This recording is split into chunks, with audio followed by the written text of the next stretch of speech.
Ко Дню российского предпринимательства, его отмечают 26 мая, Центр «Мой бизнес.Коми» проводит целый ряд мероприятий.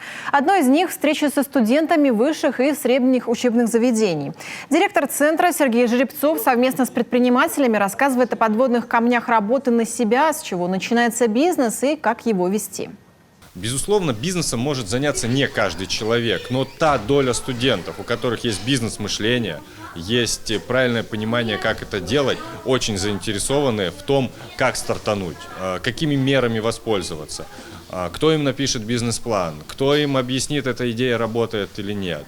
И студенты с удовольствием это слушают, потому что они стоят перед выбором окончания учебного заведения, дальше или наемный труд, или бизнес на себя, или что-то еще, или какой-то фриланс, самозанятость.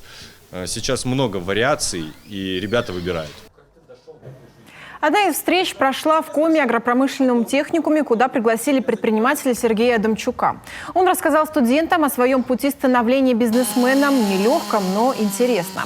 Плоды его деятельности, деревянные скульптуры студенты видели не раз, поэтому им было вдвойне интереснее, как устроен такой вид бизнеса.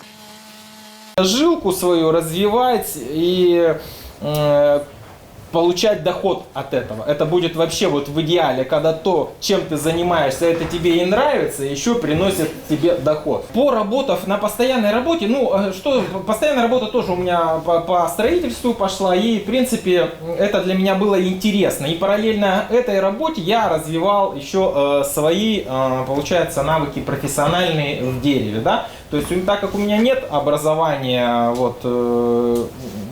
художественного, да, для меня это было как самопознанием себя, то есть и я свои навыки развивал сам.